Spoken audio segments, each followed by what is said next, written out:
Hey Jay, Okay. we're going to talk about clairtangency today. Yes. A frequently used clair, in my opinion, but never talked about clair. Agreed. A cool one, Yeah. a good one, Yeah. misunderstood Good. though. Yeah. Yeah, Exactly. I guess we could say that for Yeah. all of them. Yeah. Yeah. So, what clairtangency is? Well, let me back up. If this is your first time here, or you're new to the clairs and you're like, what are you saying? Correct. Clairtangency is one of the psychic senses. We both don't love the term psychic, but that's what they're called. Yeah.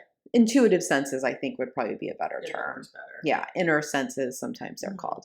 So we have a whole episode on all of them, and then we have some breakout ones on the more common clairs. But these are like an inner sense that you have that everybody has. Yes. You are not like super unique and special because you use one of these senses. You're just super cool and special, and we love you no matter what. Right. But everybody has all of these. Correct. It's just not everybody has them developed as strongly as other people.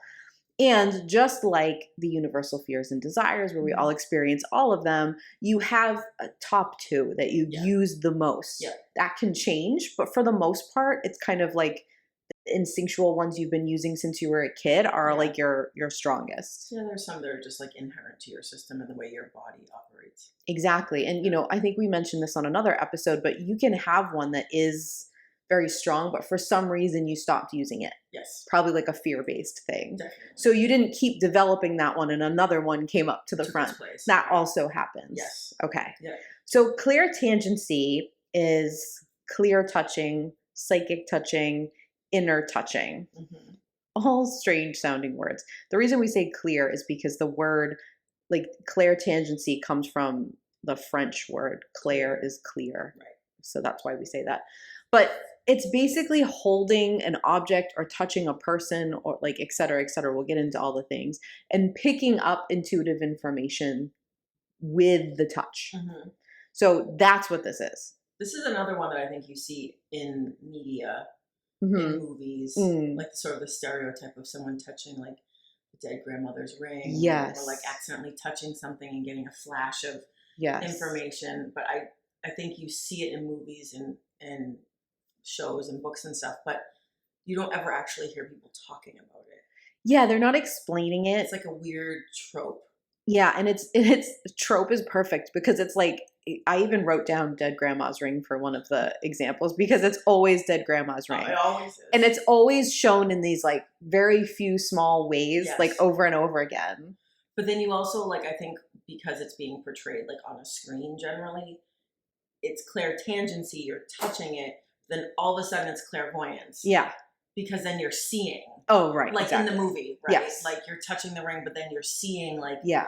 Grandma when appears. She died or something. Like, you know what I mean? It's like a flash of a memory. Right. Yes. So it's just like, all that is to say, like, don't learn about the clairs via movies.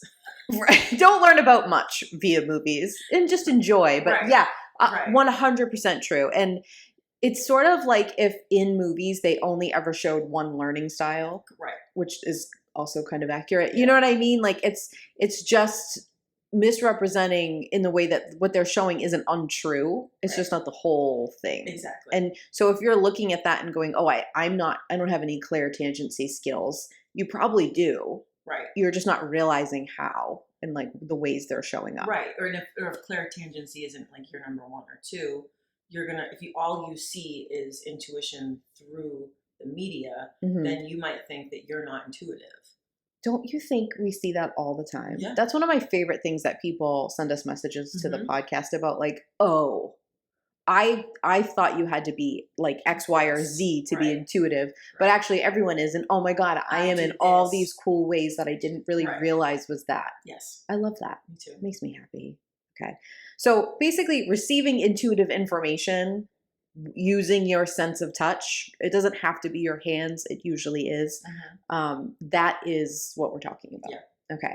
Now there's another term that gets thrown around and it's psychometry. Yes. And it does mean the same thing, but there's an asterisk to it. Okay. And I kind of, before I did this episode, I'll confess. I just thought they were just like it was just another term for it. Okay. But in looking into it more, I think that you can also in psychometry include like picturing an object and getting information from it that way. Oh, okay. Now, to me, that's clairvoyance.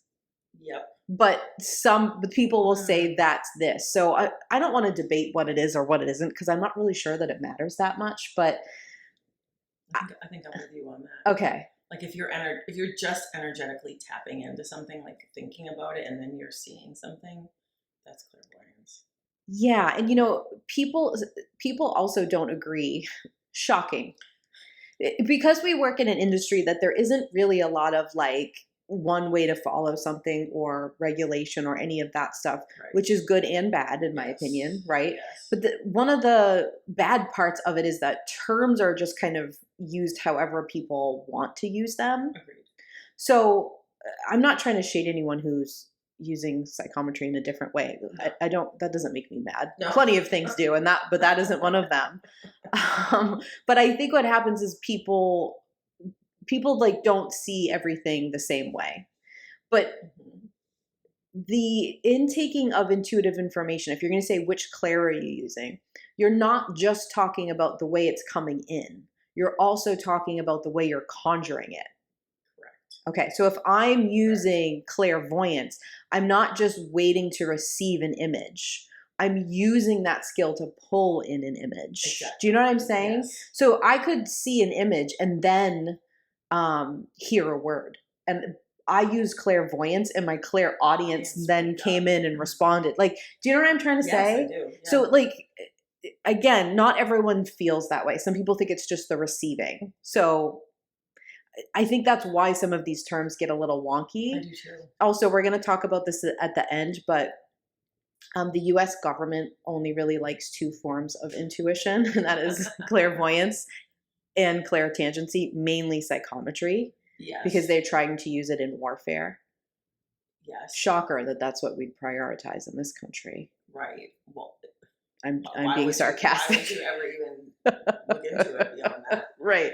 But do you know what I'm saying? So then like they're Yes. using this term because they wouldn't want to use, like they say like remote viewing and stuff. Like they wouldn't want to, they have to say like psychometry because they can't say clairtangency. Exactly. But with most of the stuff I was looking at, they're not really, I think they're using clairvoyance. Okay. But they're saying it's psychometry. Gotcha. So again, okay. I say look into that for yourself and you decide. It's not a term I use anyways, so I'm not worried about it. But I don't think many people know that. Yeah. Okay. So I also want to say that again, based on what you were saying before, or to like add to it, it's not just touching an object. Right. It is touching an object, but not just that. It's touching a person. It can be touching an animal. It can be touching a plant. Mm-hmm. Basically anything that has, this is cheesy sounding, anything that has a vibration. Yeah. Yes. Touching that right. and receiving intuitive information, mm-hmm. that is, all of it can be used.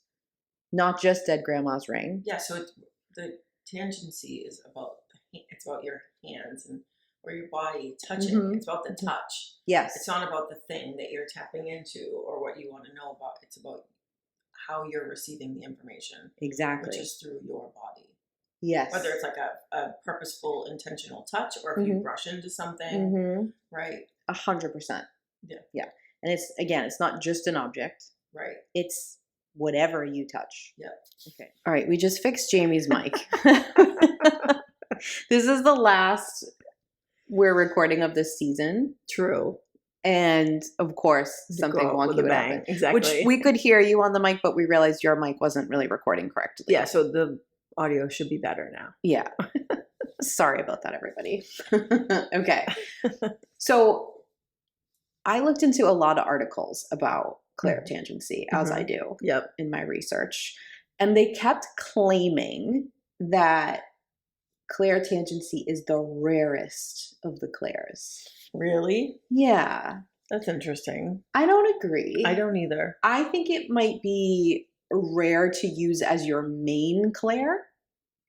I also think it's not something that you can just say, excuse me. Your throat chakra is upset about this. Yeah. It's not something that you can just say and that people will like listen to you or take you seriously. Right. I also think there used to be a lot more people using it. Like you used to go to like a psychic or whatever term and they would want to like hold your palm or ask you to bring jewelry. And that still happens, but I don't think it happens as often anymore. Yeah. So I also think it's like a popularity thing. But to me, I don't see a lot of people using clairtangency as like their main one. But I think that a lot of people are using it in support of their clairs constantly or just in their daily life and they don't realize it.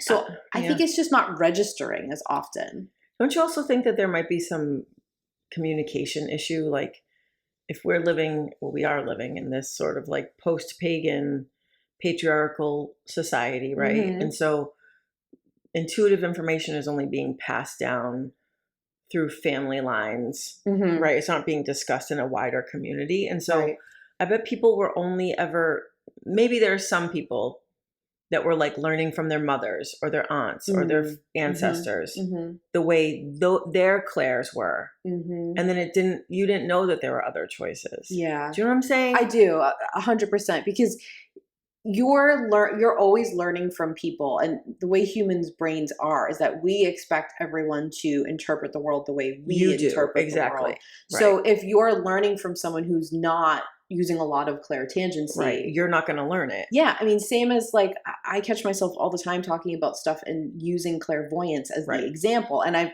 try, both of us do, to like be a little more diverse in that, but it's like that's how I operate, so that's how I explain it. Yeah, it's the filter with which you see things. Exactly right. So also, I think what becomes problematic when you're trying to like research this as far as how our pagan ancestors saw it is that they didn't use any of these terms. Exactly. So the things that you're finding in the text and the ways that you're seeing it represented in like fairy tales and folklore and things like that are like these sneaky ways of passing it down. And they were never saying clairtangency. Exactly. So it becomes complicated. Yeah. I get why it's misunderstood, but I don't really think the claim that it's the rarest is accurate. I agree. Rarest to be like your showy one, maybe. Maybe. But how are we doing this poll? Yeah, exactly. Exactly. Yeah. So some of the most well-known examples of clairtangency are holding a piece of jewelry from a past loved one. Okay, so I've been to mediums before where they asked me to bring an object that belonged to the person I want to talk to, and they hold it while they talk.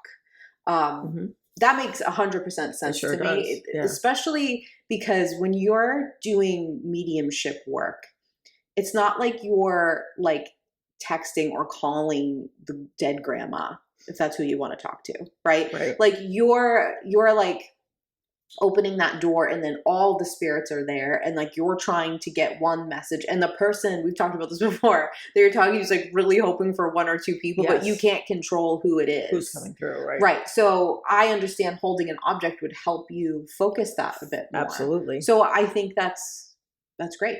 Yeah. But also, just because the medium is holding that doesn't mean that's the main clair they're using. They're probably using that to support their clairvoyance or clairaudience. That's a good point. So that's a good point. There's a lot of like weird wiggle room here. It's also not a guaranteed, like, you're not just like instantly like sucking the spirit over from the other side just because you're touching their stuff. I mean, it might not work still. You know, exactly. For a lot of reasons. Now, speaking of sucking the spirit from the other side of all the strange segues. Yes. The other example I have that I don't think people think of as clairtangency, but I believe it to be, is the scene in the movie Ghost. Yes. The famous one where Whoopi Goldberg touches Demi Moore. Yes. And Demi Moore, like, Whoopi channels Patrick Swayze. I realize I'm using the actors' names, not the people. Yeah. So, and then they have that pottery moment. Yes. That's clairtangency. Demi Moore is using clairtangency. and Whoopi Goldberg. But you know what I'm saying? Like, yes, exactly. Okay. That's what that is. Are they using other ones too? Yeah. But the whole I'm touching you and you're feeling like you're being touched by your dead husband and you're making pottery together. No, the pottery was a different scene. But you know what I'm saying? Yes. You're dancing together. Dancing, yes. That is that. Yeah.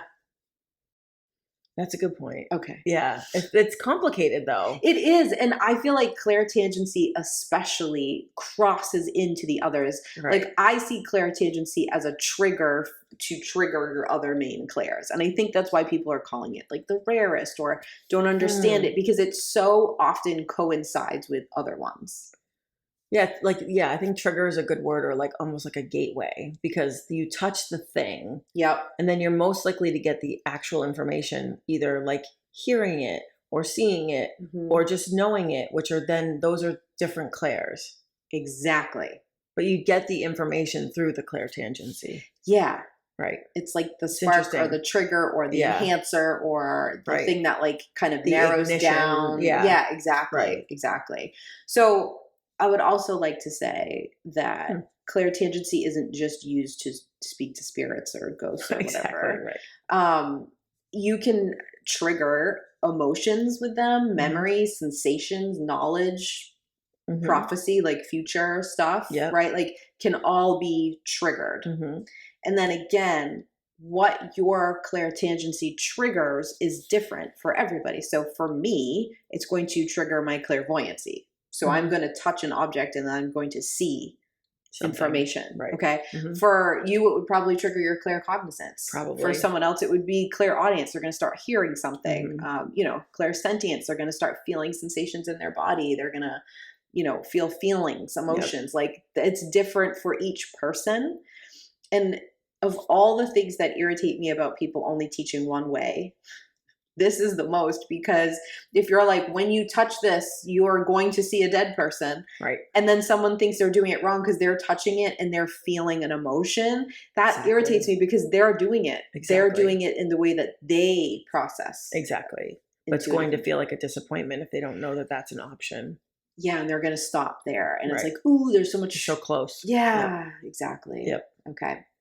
I would also like to say that in most cases, it's like the physical touching of something that triggers it, but it can also be triggered in very close proximity. Yes. So if somebody put like a ring or an object like really close to you, so meaning like in your energetic body, you could have that from that as well. And that is still clairtangency. Yep. Okay. Again, that's not as cool to show in a movie. Like, ooh, that entered your energy field. Yeah, exactly. Picking stuff up. But yeah. Okay. The other thing that I think is really misunderstood here is that you pick up what you are intuitively attuned to. Okay. So for me, if I'm using clairtangency, I'm going to pick up memories and words connected to those memories and feelings. And I'm going to start to see like the story you have about something. Okay. That's what's going to come to me because that's what I'm intuitively attuned to. And you can say like, purpose or whatever. Right. Yeah, sure. Yes. Okay. Yep. See our episode on that. Yeah, exactly. But if you pick up an object, you might see dead grandma. If somebody else picks up an object, they might start to be like, oh, I'm actually starting to feel like this about your chakras, like, or energy centers. Like, do you know what I'm saying? Like it's different for everyone and it depends what you have got your intuition like attuned to doing. Yep. It's just like, I feel like I want to say it 1,000 times because that's not how people teach it. It's an issue of expectations. Oh, yeah. It's like expectation management. Yeah. You're not like, if you're seeing someone who's doing like Reiki on you or body work or massage or acupuncture, they're not going to just start like seeing dead people. That's not like the modality that they're working in. Right. They might also do that. You might know a Reiki practitioner who also is a medium. Yeah. But like you have to have your expectations set realistically when you're talking to someone. Just because someone says they're intuitive doesn't mean that they're intuitive in the way that you want them to be. Exactly. You know? And it's like you might have a masseuse that when they touch you sees your dead grandma. But you also might have a masseuse that when they touch you sees and feels an emotion. Right. Or knows where there's like stagnancy in your body. Yeah. Energetically. Yeah. Right. Or says like, can you, as I'm pushing here, can you talk me through what you're feeling? And they're like stirring up your shit. Right. That it just depends. Right. And that is a incredible experience. But if you're going into it hoping to get like a reading from your dead grandma, you're going to be disappointed. Yeah. Yeah. So it's, I think the expectation word is perfect. It should be your expectation for both receiving it and giving it. Exactly. And I think it's what we always say, like focus more on intention. Like what's your intention here? And if you know how you operate, that's going to help. Like, what would you say when you touch something, if you're going to get a message, like what kind of stuff would you imagine would come through? Me personally? Yes. Well, that it's hard for me with claircognizance. I would assume that I would get some like feelings, like I would get like just some thoughts about like where there might be an issue or where there might be like problems or attention needs to be. Yeah. But I wouldn't be getting like clear pictures of people. I wouldn't be seeing people. I've seen you do this before, and what it looks like from the outside is that you know what to start talking about to that person. So like you might even like touch them like, oh, nice to meet you, and sit down, and then suddenly you start talking about something. It's not like you went like exactly, and you just know, and they're like, oh my God, and like it's the right thing, or it strikes something with them, or you know sometimes when to stop talking or when to tell me to stop talking, like or steer off a subject. Like you're just picking that up with your claircognizance, and then because you've learned to trust it, you're following it. Exactly. And that isn't gonna look like everyone in the room is like, what a freaking psychic you are, like holy cow. But people do notice, and they go like, why am I so drawn to her and comfortable with her and or intimidated by her or whatever that sparks in a person.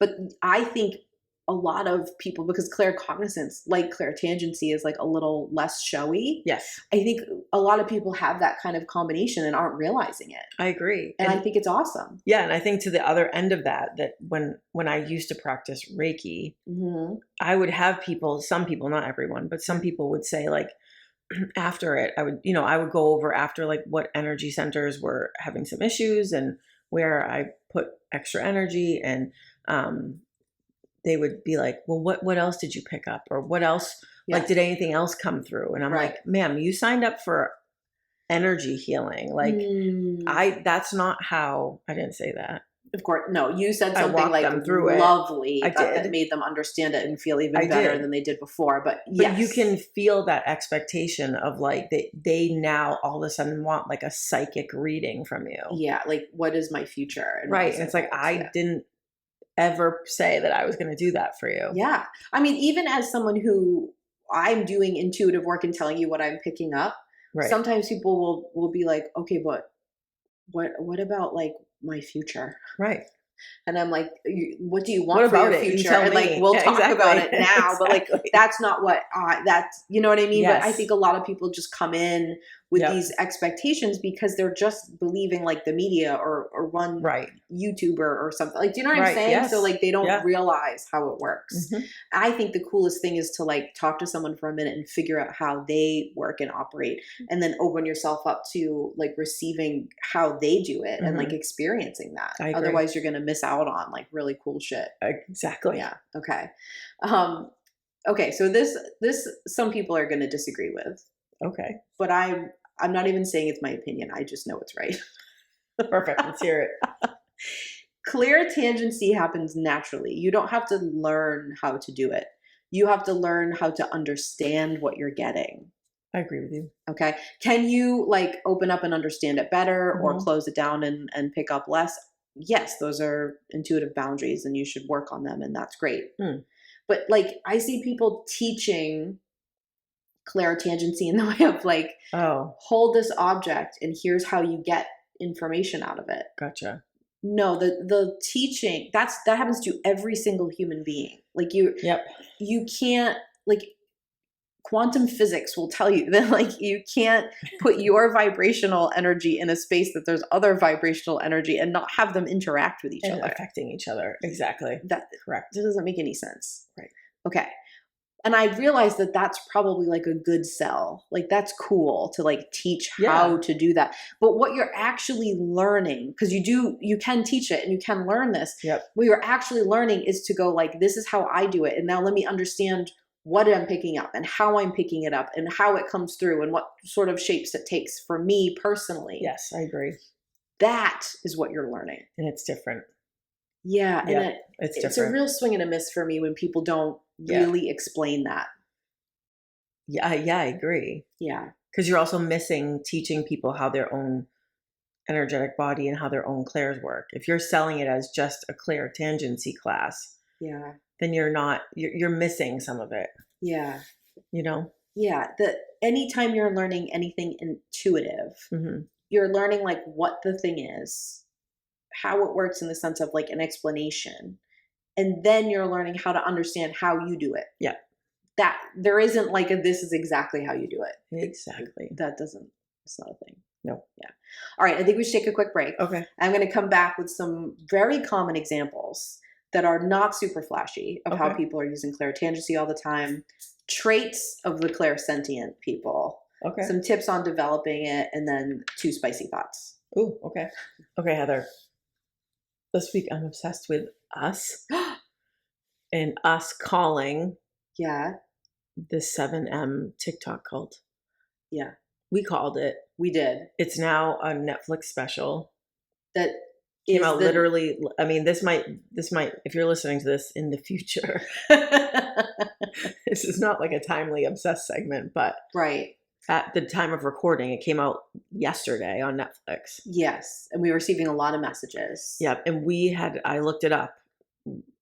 Our episode 106, published in December of 2022. It's now the year 2024. Yeah. So we were way ahead of it. Yeah. And the name of the Netflix documentary is the name of our episode. And also, if you listen to that episode, you can hear me go, I'm just going to name this cult because it doesn't have a name. And I'm just picking 7M and here's my reason. It wasn't named. It wasn't. I think they listened to our episode. I mean, you've watched some of it. I haven't seen it yet. So there's 3 episodes. I'm like almost finished with the 2nd episode. It's actually really interesting because they talk all about like the TikTok houses and like that stuff, but then they go back into people who were in it like way before. And so they kind of like bring you forward to see how it's progressed. But they do have journalists and people who have like, you know, a bunch of different publications like Rolling Stone and Vanity Fair. They've done articles on it. They show a bunch of like clips of TikTokers talking about it. They don't mention us anywhere. Rude. But like when I was posting about it on Instagram and I realized that the title is the exact same title as our episode.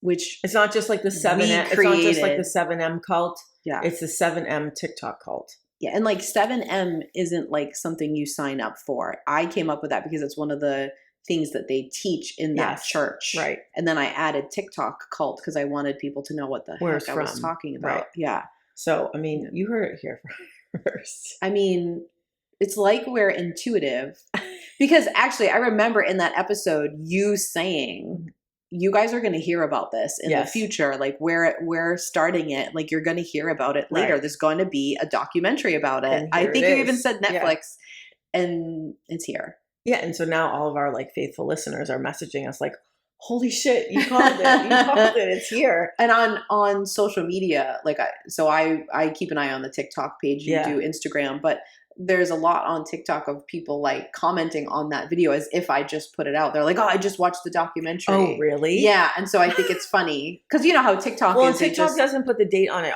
all the time. No, like, they just will just throw it back in the algorithm. Yeah. I mean, I still get people getting mad at me on the grab avoid code TikTok to this day. And I just think it's funny because I'm like, I don't feel like arguing about this. This is like years ago. Right. Exactly. Yeah. Be mad. Be mad. Yeah. But no, I mean, no one's mad at the 7M one. No, not this one. No. But I'm sure they will be. But well, you know. I just want to say that we called it. We totally called it. It's like we're intuitive or something. Here we are. Okay, Jay. Yeah. Let's talk about some common examples. These are the things that you and I get more excited about with intuitive work than other people. And the problem is that it's not sexy.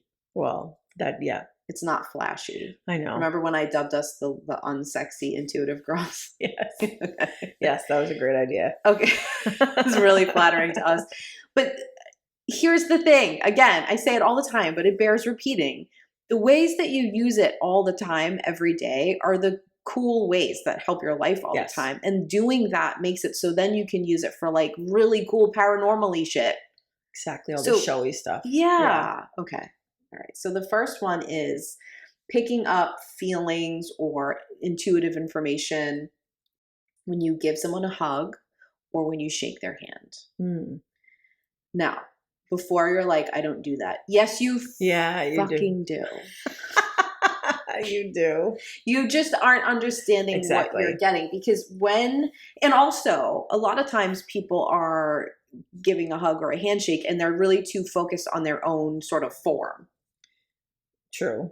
Like when you're going in for a hug, if you're hugging a woman, and you're a woman, there's like I don't want to like boob to boob you thoughts. Yeah. If you're shaking a hand, it's like firm but not too firm, and then like, oh God, for me, I don't love a palm to palm touch. No. So like, is it going to be sweaty? Is it going to be rough? Are you going to hold my hand too hard? Am I going to make a face when you do? Like all of those things are happening.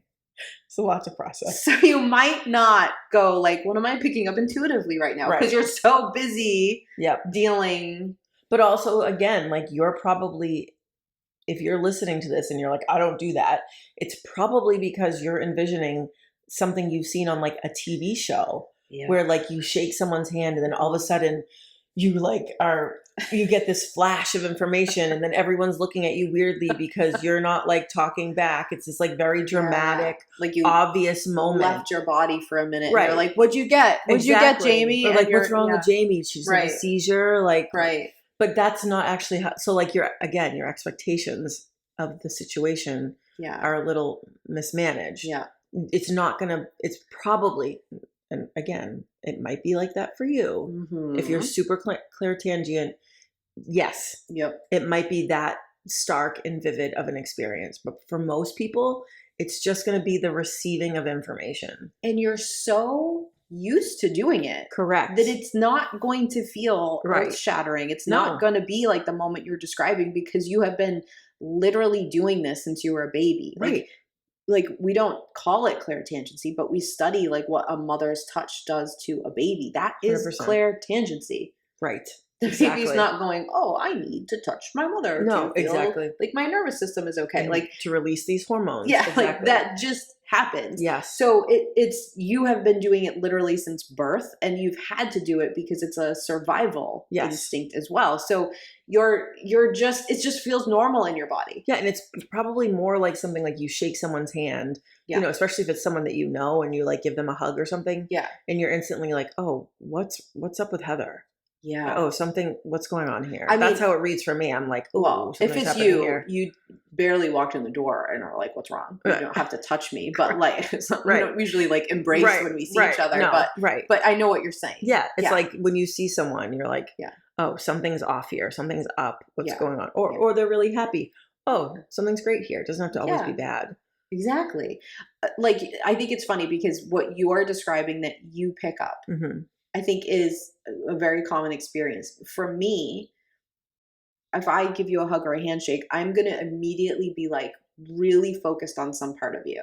So it could be like, oh, you're thinking about something right now, or what's going on with your knee, or why are you doing that with your posture? Are you frightened? Yes. So like you're going to pick up what we've been talking about this, but like the thing in your lane. Exactly. Sorry, I have like a hair. Uh-oh. Speaking of clairtangency, there's a hair. Speaking of sensory, we're going to get to this in a minute, but people who experience clairtangency and have it well developed are also very sensitive to touch. Oh. So that's what's happening right now. That's interesting. Excuse me while I fix the hair. Okay. I think I got it. Get it together. Can't get it together. Clean it up. I'm a mess. We've had mic issues. I've got a sensory hair. problems. Yeah, it's a lot. Okay. So the thing I want to say about this, first of all, you need to just learn to pay attention to what you're getting. Okay. And that just takes practice. And then also just trusting it. Yeah. You're not always going to prove it. You're not always going to like stop and say to the person, can you explain to me why I'm picking up this? Like, that's not going to happen. No. But like, just see where it leads you. Yep. Okay. See the patterns in it.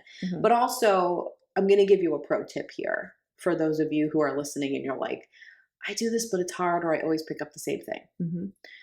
You have to, let's say you shook someone's hand the first time you met them. Okay. Your first thing you're going to pick up, you've got to learn to go blind to. And I know I'm saying blind because I'm clairvoyant and that's what I do. I have to like not look at it. Okay. Because the first thing, in 99% of people, when you shake their hand, if you're picking up how they feel or like trying to read them in this moment, is their own insecurity or their own worry or their own whatever. Right. Yeah. That's boring. And of course you're not going to want to like look into that more because every time you shake someone's hand, it's the same. Yeah. So of course you're not going to develop that. And it's going to shift as you talk to them or whatever. Try to go blind to that. Try to just be like, oh yeah, there's that. And then see what's right behind it. Because that's where the interesting things are. Okay. So if you're picking that up, because again, even if it's not emotions in the person that you read, you're going to feel that upon touching them because that's going to be like strong in them. Right. Okay. Yep. You're also, for some people, when like for their job, for whatever reason, they shake hands all the time, you might sort of feel like a block there. Okay. Again, just push past that and see what's the step behind. Right. Okay. That's my pro tip. I like it. To try to make the boring less boring. Yeah, exactly. Okay. Okay. Touching an object. You see this all the time, but it's always someone else's object that the person is touching. So I would just like to know that this happens with your own objects. True. All the time. Yeah. You touch something and you have a memory or you have a feeling about it, or all of a sudden you don't like it. Or if you're like me, you're just wearing jewelry and the jewelry that has a crystal or a stone on it decides it's done with you for life and it explodes off of your body. Yep. All connected to clairtangency. Touching, right. Yeah. Okay. Again, that's not fun to be like, ooh, I touched my own ring and felt this. Right. Yeah. Exactly. Right. Okay. Having your own memories attached to your own objects, not just other people's objects. So again, memories. So like I pick up this scarf and I think of this person. I wonder why. And then you start to go, oh yeah, last time I wore it, I was with this person and I felt like this, or that. And how does that apply now? What's going on now that's similar? Why does my body feel like, why is my intuition prioritizing this? Yes. Yeah, those are the better questions. And again, if you're only picking up other people's objects to do this, right, or you're like going to thrift stores to practice or something, like you're missing all these like everyday things that you're doing where you just have to bring more awareness to them to get great information and like sharpen a skill. Well, and that can actually help you. Like if you do it for yourself and it becomes a daily thing, then you're getting information that you need about, again, what you said, like your intuition's prioritizing for you. Like, why do I need to, why is this coming up for me? Blah, blah, blah. If you're in a thrift store, is it cool? Yes. But is it helping you? Probably not. Like, like, is it a great way to hone your skill and like to feel like maybe boost your confidence about it? Definitely. But is it helping you? Or even someone else, even like the person whose vase it was? No. Yeah. You know? Why did you just say vase? That's just what I saw in a thrift store. Oh. My clairvoyance. Okay. No, I was picturing someone walking into a thrift store and holding a vase when I was talking. So I was like, wait. Oh no, I saw it like on a shelf. Was it in white? A thrift store. It was, I don't know. Oh. I don't know. I didn't go because that it was far. only claircognizant. You didn't see it. I didn't go that far. It was just interesting. Okay. I 100% agree. And I also think that like you're picking up your own things will actually tell you more about your own intuition than picking up other people's things. Exactly. Yeah. But like we feel like we have to like almost quiz ourselves. Yeah. Or we have to prove it to ourselves first. So like if you can go into a thrift store and touch a vase and have some like crazy flashback to someone else's memory. Yeah. Like that, we think that that's what's validating. But it's actually like the getting to know of your own stuff. In your own life and your own emotions. And like, that's actually where the magic is. Well, I was debating whether to bring this up. Oh, okay. Here we are. Here we are. I'm bringing it up. I think I'm going to say this carefully. I mean it carefully. I mean it as like a way to reflect on yourself in a non-judgy way. Okay. But I think you should ask yourself the question, like, why do I want to develop my intuitive gifts? And if the answer is only to be showy to other people, I think you got to look there. Yeah. Yes. Like, the reason that you want to develop your intuitive gifts should start with something to do with yourself. Yeah. I think I started from that place of wanting it to be showy, of wanting to be like different or special, or wanting to, I don't know. I remember really wanting to be able to see dead people. Which there's nothing, that's why I mean it like, I'm trying to say it carefully and non-judgmentally. Yeah, no, there's I know nothing wrong with that. A lot of people sort of receive an invitation that way, or they've received a lot of invitations, but that's the one they pick up.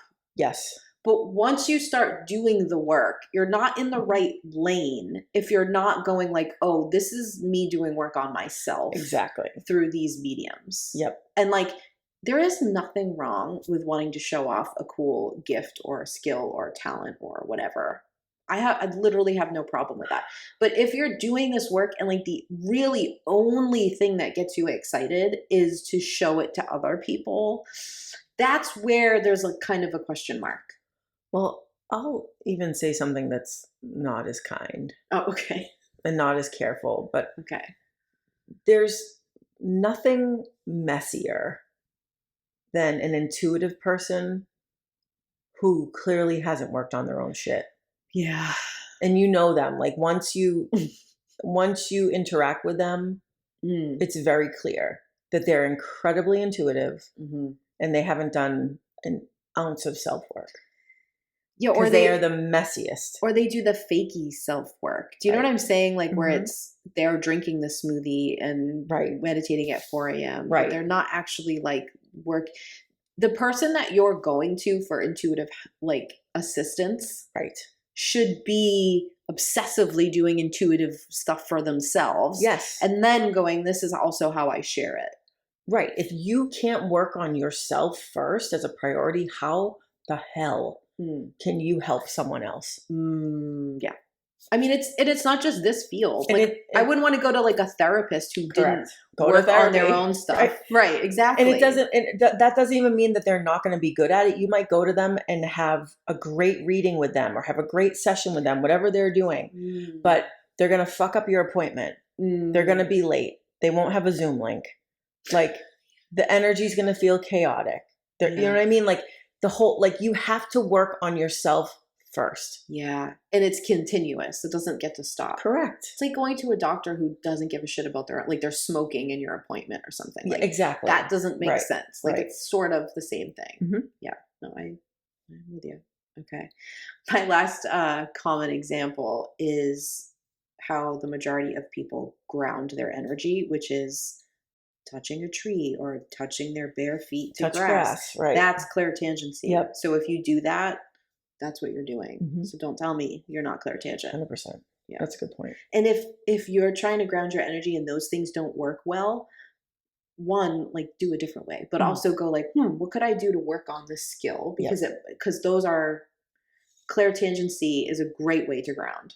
Yeah. So, you know what I'm saying? Yeah. Okay. I'm going to tell you now some traits of people who have highly developed clairtangency. Okay. Sensory issues. That's my first one. I wrote sensory issues and I also wrote love textures, but are extremely sensitive to textures. Interesting.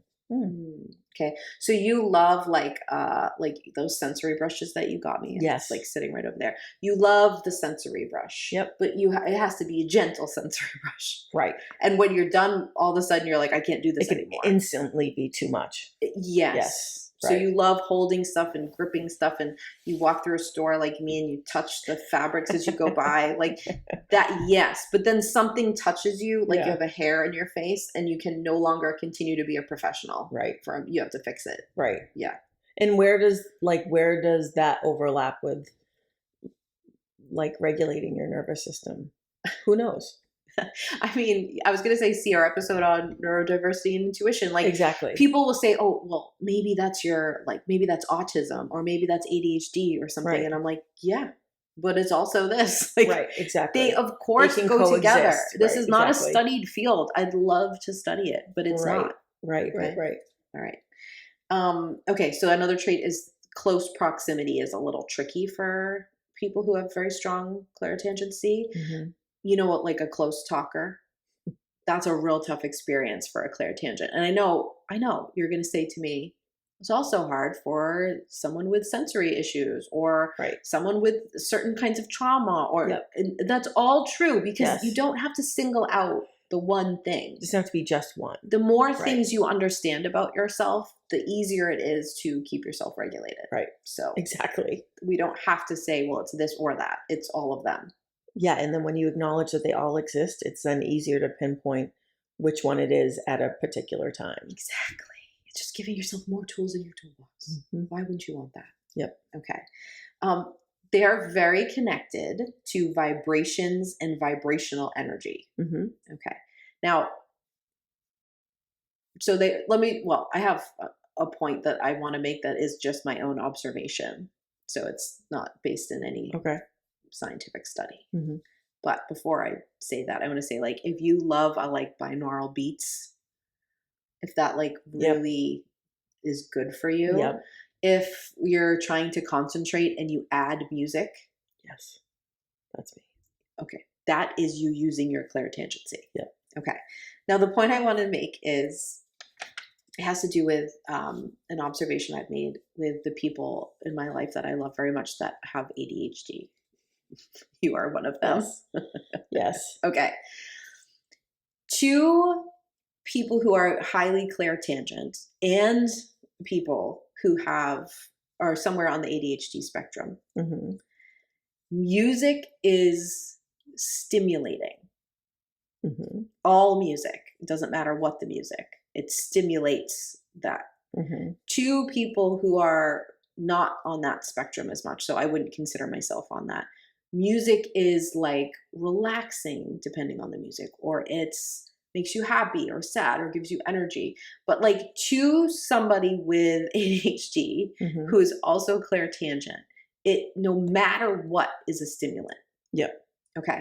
So my example has to do with my husband. Yep. Okay. So we will be getting in the car, and he is very nice about just putting on Taylor Swift when I get in, or just asking me what I want to listen to. Right. But if he's picked something and is listening, let's say we're going somewhere that you want to get energy.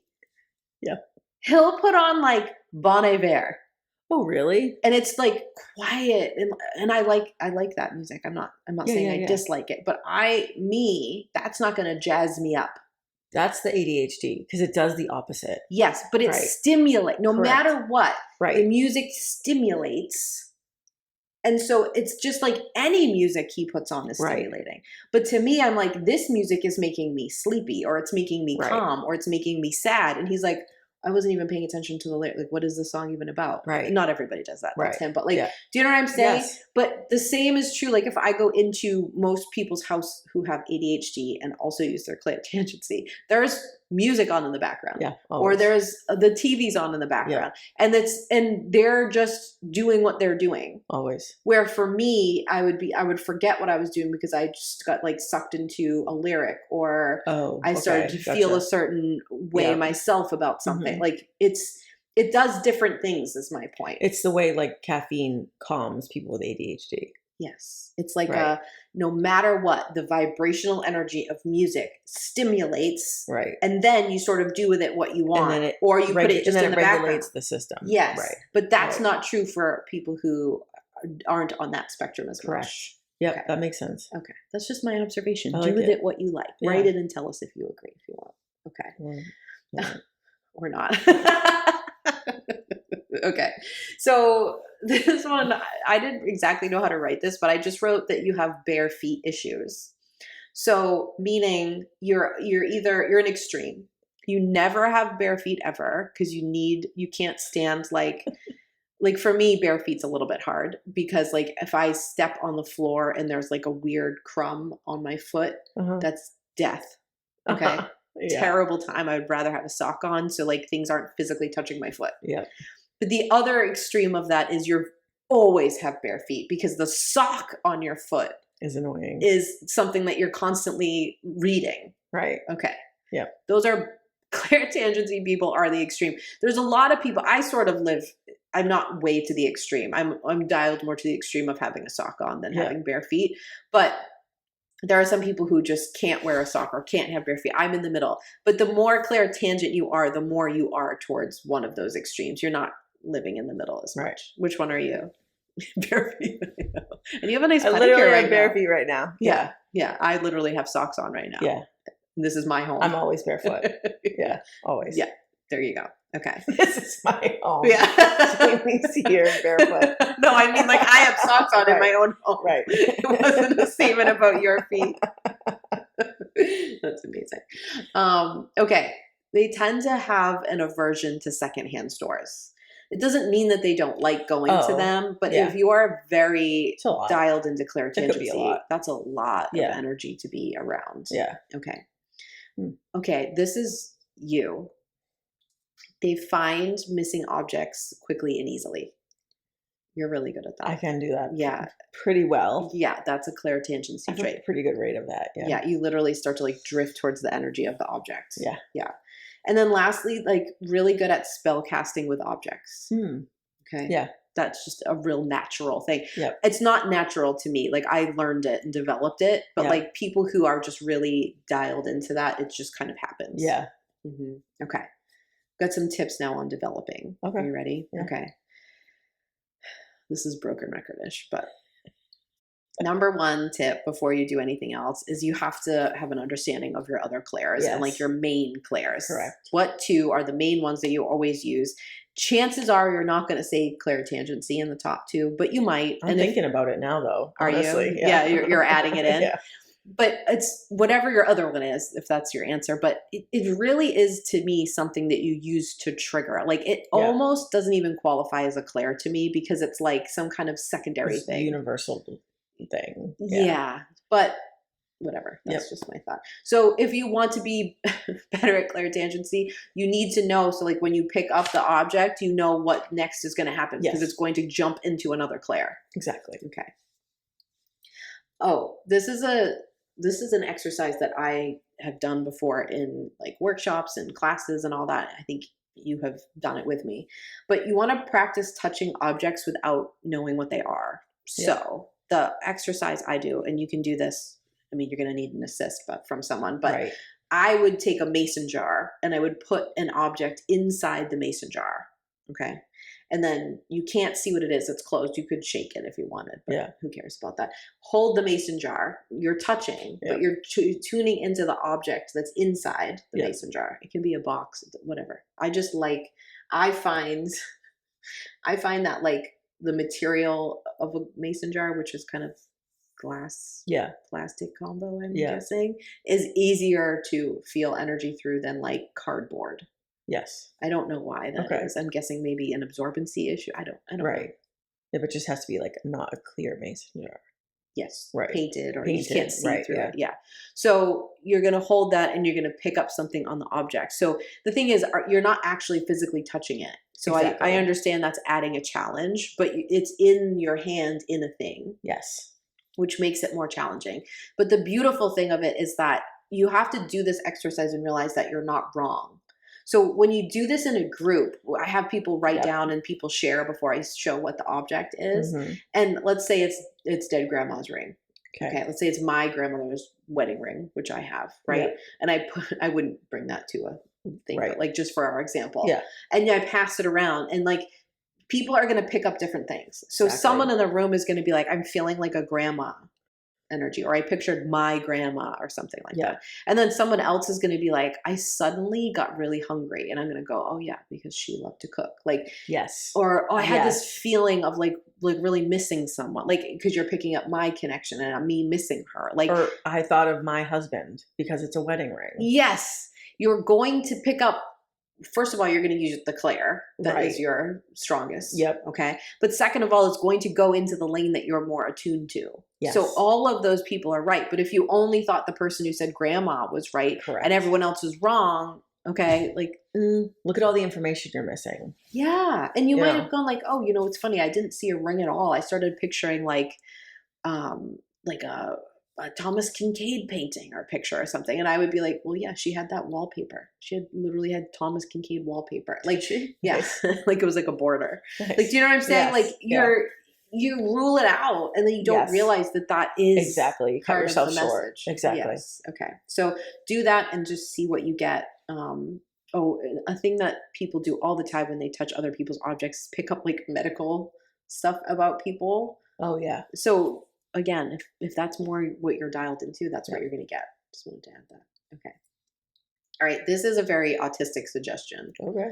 I would do it. I'm going to tell you right now, Jamie would only do this in her head. She's not going to write it down. So do what works for you. But it does help to track what you picked up with this. Yes. Because like having a little notebook or an app, you would probably put it in your notes app if you like really had to. No, I would just tell you. Oh, I would let you track it. Oh yeah, then I would track it. We do that.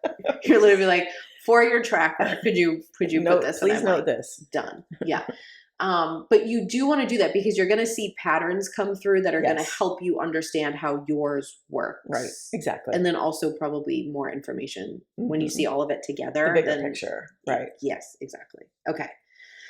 Any other tips you can think of for developing this? No, this is very interesting. Okay. All right. Well, I just have 2 spicy things to say that are going to be like our last things, and then we'll move on. Okay. So the first is that when I went to do my research on this, I have to see what people are posting about it. Mm-hmm. I found something that I'm gonna label it questionable. Okay. And we're gonna talk about it. So if it's something that you do, I just want you to hang in for a minute. Okay. Okay.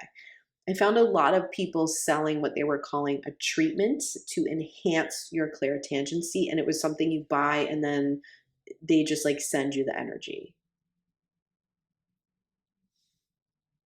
Interesting. So some of them were straight up sketchy. Fake. Right. Okay.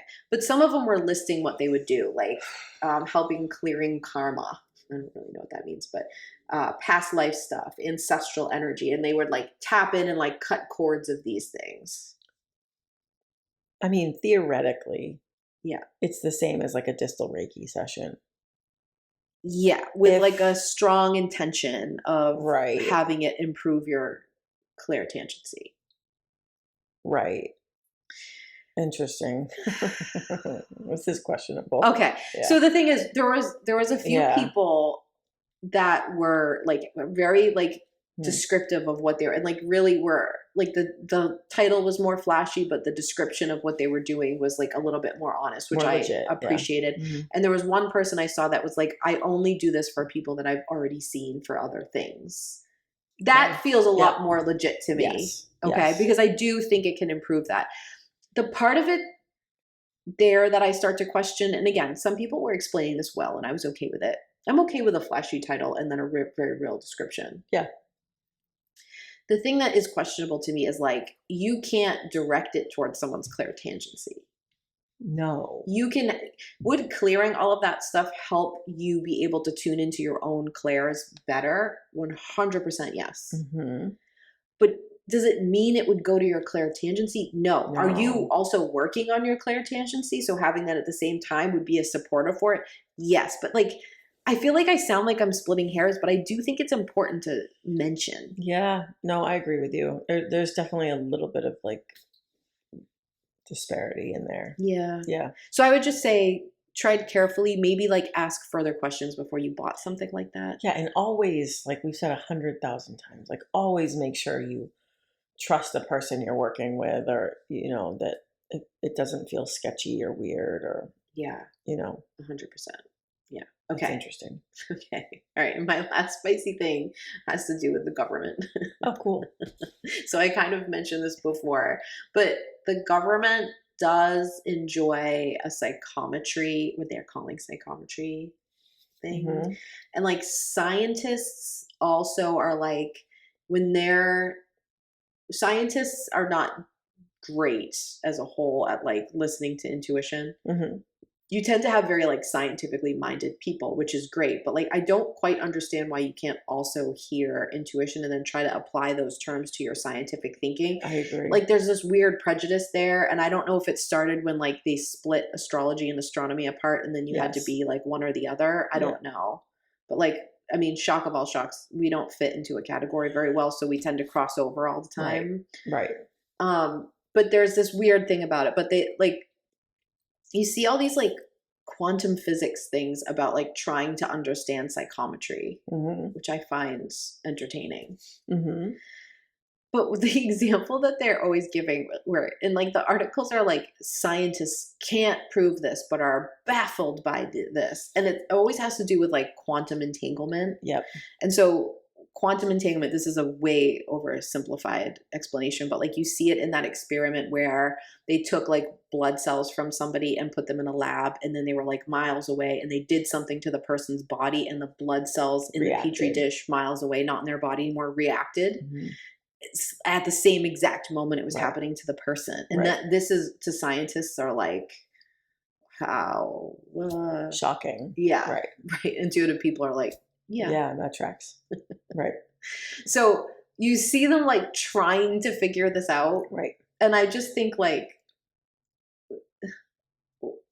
you're missing, like, what are you actually trying to prove? Because we know it happens. No, you're never going to be able to like win over science. You just have to wait until the science catches up with what they're observing. Yeah. You know what I mean? Like they're observing it, they can't deny it, but they have to figure out the science to back it up, because they can't just say this is happening. And also, you don't disprove intuition. No. By proving how something works. Exactly. And you don't disprove science by saying there's intuition involved. Exactly. That's crazy talk, and that makes no sense. Like, so if we just stop trying to do that and said like, oh, this is what we can prove or can't prove, or we can see or can't see. But like when we talk to people, a lot of people said that like, if you just looked at it like that, you'd be far more objective and would actually get somewhere on all these things. Yeah, exactly. It's a very frustrating topic. And it's frustrating to see like when people from both sides refuse to like, acknowledge the overlap. Yeah, because then you get stuff like people, falling down the pipeline on our side who are exactly. They start anti-vax and they question a doctor. The doctor won't listen to them, and then they become just split. And it's like, or you go into a doctor's office and you said you had Reiki and it helped, and they're just like, okay, and you're like, shouldn't you write that down in case it could help someone else? Right. Like. Well, and then you watch it as you get older, you start to see like now some doctors will recommend acupuncture. 10 years ago, never. No. Even just in the last few years. So like when my son had his concussion in 2020, there was nobody telling you to go to acupuncture. No. Acupuncture was one of the few things that helped him. Yep. And I would tell every single doctor, even though I knew I was going to be judged, because I just thought like it could help somebody else. Yes. Because you guys know very little about brain injuries. Right. So, but then to like the things he has to follow up with now, which is years later, there's like, oh, we sometimes see that acupuncture can. Now they're starting to say it, and it's like they're like still like tiptoeing a little around it. Like sometimes it's helpful. There's no proof, but there's all these people saying it works. But in 10 years, they'll be prescribing it to you. Exactly. But it doesn't make one good or bad. It just means that no one's willing to meet in the middle of it. Yeah, and that's where we need to go, because again, stop polarizing every single mother fucking thing in this world, because we're never going to get anywhere that way. No. I don't care if you don't believe that clairtangency works, because it makes no difference to my life. But if your job is to study this shit, I just want you to be objective and go like, oh, that's not really how I see it working, but let me apply that and see what happens. Right. Exactly. Yeah. I agree. What there's no winning team here. We all just lose. Oh, we're all losing. Exactly. On that note. Yeah. See you later. See you next season. All right. Let's go get some coffee. All right.